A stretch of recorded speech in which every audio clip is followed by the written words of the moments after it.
നിരന്തരം പ്രകോപനങ്ങൾ സൃഷ്ടിക്കുന്ന ഉത്തര കൊറിയൻ നടപടി ഇനി കണ്ടില്ലെന്ന് നടിക്കാനാവില്ലെന്ന് American state secretary Rex Tillerson UN രക്ഷാ കൗൺസിലിനെ അറിയിച്ചു. അതിനാൽ ഉത്തര കൊറിയൻ നീക്കങ്ങൾ പ്രതിരോധിക്കുന്നതിനും ശക്തമായ നടപടികൾ സ്വീകരിക്കേണ്ടതുണ്ടെന്നും അത്തരം ശക്തമായ നടപടികൾക്ക് UN രക്ഷാ കൗൺസിലിന്റെ പിന്തുണ ഉണ്ടാവണമെന്നും ടിലേഴ്സൺ യോഗത്തിൽ ആവശ്യപ്പെട്ടു. അമേരിക്കൻ വിദേശകാര്യ വക്താവ് മാർക്ക് ടോണറാണ് ഇത് സംബന്ധിച്ച് വിവരങ്ങൾ പുറത്തുവിട്ടത്. അതിനിടെ ഉത്തര കൊറിയയ്ക്കെതിരെ ശക്തമായ നടപടിയുമായി അമേരിക്കൻ പ്രസിഡന്റ് ഡൊണാൾഡ് ട്രംപും രംഗത്തെത്തി. അന്താരാഷ്ട്ര മുന്നറിയിപ്പ് ലംഘിച്ച് നിരന്തരം മിസൈൽ പരീക്ഷണം നടത്തുന്ന ഉത്തര കൊറിയയ്ക്കെതിരെ UN ശക്തമായ ഉപരോധം ഏർപ്പെടുത്തേണ്ടതുണ്ട്. ഉത്തര കൊറിയയുടെ നിലപാട് ഒരിക്കലും അംഗീകരിക്കാനാവില്ലെന്നും അദ്ദേഹം വ്യക്തമാക്കി. ഉത്തര കൊറിയൻ പ്രതിസന്ധിയെക്കുറിച്ചും വിശദീകരണം കേൾക്കാനായി US സെനറ്റിലെ മുഴുവൻ അംഗങ്ങളും നാളെ വൈറ്റ് ഹൗസിൽ ഹാജരാകണമെന്നും ട്രംപ് ഭരണകൂടം ആവശ്യപ്പെട്ടു.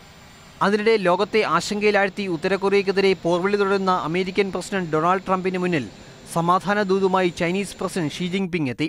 ഉത്തര കൊറിയൻ വിഷയത്തിൽ സംയമനം പാലിക്കണമെന്നാവശ്യപ്പെട്ട് ജിൻപിങ് ട്രംപിനെ ഫോണിൽ ബന്ധപ്പെട്ടു.